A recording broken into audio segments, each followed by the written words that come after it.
Welcome back, mathematicians. In this video, we are going to learn how to solve linear equations in one variable. Let's start with defining what a linear equation in one variable is. It's when two expressions, at least one of those expressions containing the variable, are set equal to each other. So for example, I could have a variable expression of 2x plus 4 set equal to a constant, say 1, or I could have a variable expression of x minus 3 set equal to a constant, say 7. Finally, I could have a variable expression, say x plus 4, set equal to another variable expression, say 2x minus 1. Let's look at what a solution is. It's a value that satisfies the equation when substituted for the variable. So I could have an equation, say 2x is equal to 4, and I think we all can say to ourselves, well, 2 times what number is equal to 4? Well, that must mean that the solution x is equal to 2. And what we can then do is replace the variable x with that value of 2. So 2, put parentheses, and then equal to 4, and replace that x with the value of 2 that we have for our solution. And so 2 times 2 is equal to 4, and it's equal to 4, the constant on the right side. So this proves that our solution is in fact correct. Now let's look at the steps that we'll need to use in order to solve these equations. First, let's clear any fractions that exist. In order to do that, we are going to have to identify the common denominator.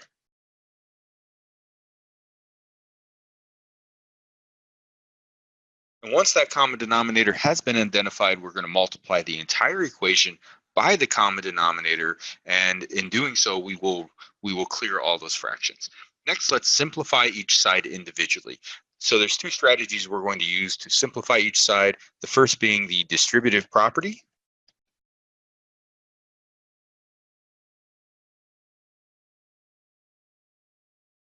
and the second being to combine like terms.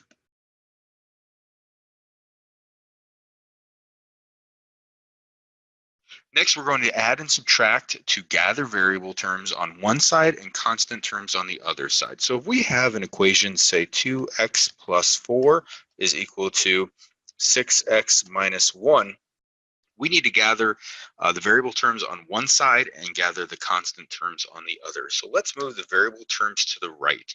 Now, it really doesn't matter which side you move them to as long as they're on opposite sides. So in other words, I'm going to subtract 2x to both sides. It's because I'd like to move the 2x from the left to the right. Now I subtract because I want the sum of 2x and negative 2x to be 0, which it is. And then I would like to move the constant term of 1 to the left side. Now the reason I choose the left side is so that it's away from my variable terms. So I'm going to add 1 to both sides.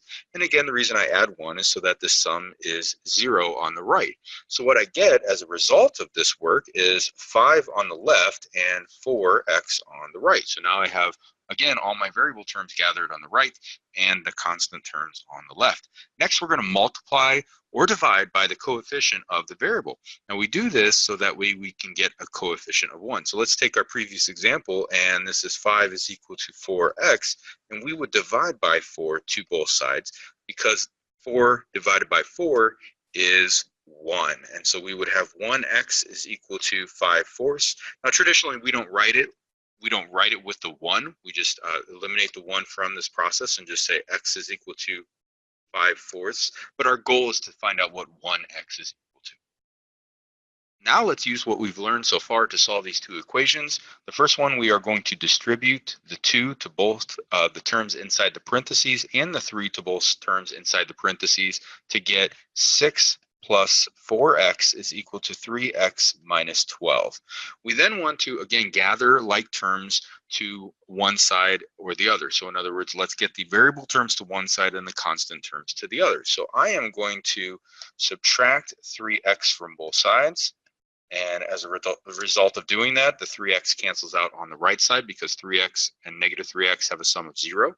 And I would like to now then subtract 6 to both sides because, again, I want the sum of 6 and negative 6 to be 0, so it cancels out. As a result of this, what I get is 1x is equal to negative 18. And remember what I just said, we really want this to be 1x as our final answer. So we have that, so we're done. So the answer is x equals 18, negative 18. Now let's go to the second problem. We do have a grouping symbol, the parentheses, and so we should apply the distributive property. So we're going to distribute the 2 to both terms inside the parentheses, so that means 2 times 3 is 6x, and 2 times 2 is 4. We still have the plus 3 and equal to 5x minus 4. Now we can combine like terms, so what we see is that we have like terms of 4 and 3. When we combine those two, we get 6x plus 7 is equal to 5x minus 4. Now we want to gather variable terms on one side and constant terms on the other. Now, again, I mentioned earlier that it doesn't really matter which side you gather those on, so I'm going to go ahead and choose to move the variable terms to the right side this time. So subtract 6x, subtract 6x. And again, I do that because on the left side, I would like that sum to be 0. So positive 6x plus negative 6x equals 0. And then I would like to then move the constant term to the left side. So I'm going to add 4 and add 4, which I add 4 because I want a sum of 0 on the right with those constant terms. And so as a result, what I get is 11 on the left and negative 1x on the right.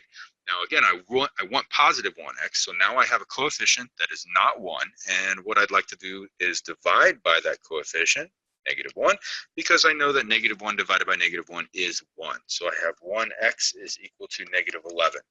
Now, I know some students are very particular. They really like to have the x on the left and the number on the right when they have a solution, and that's fine. You just flip it around. So x is on the left is equal to negative 11 on the right. Now what we should do is check our answer. So I highly recommend checking your answer to make sure that you're correct, to make sure that there were no mistakes in the process through solving the problem. So let's do that by substituting all our variable x's with the value negative 11. So what we'll get is 2 times in the quantity 3 times negative 11 plus 2 and plus 3 is equal to 5 times negative 11 minus 4. So now what we do is we do order of operations with both sides to simplify and see if we get the same value on both sides of the equal sign. So we have 2 times negative 33 plus 2 plus 3 is equal to negative 55 minus 4. So what I'm doing here is I multiply 3 times negative 11 and 5 times negative 11 on the right side. Now on the left side, I have 2 times negative 33 plus 2 is going to be negative 31. Plus 3 is equal to negative 59. Now I'm done on the right side, but I need to keep going on the left to keep simplifying. So now I'm going to take 2 times negative 31, so I get negative 62 plus 3 is equal to negative 59. And finally, I find the sum of negative 62 and 3 to get negative 59 equals negative 59. So this tells us that our solution was in fact correct. All right, guys, good luck.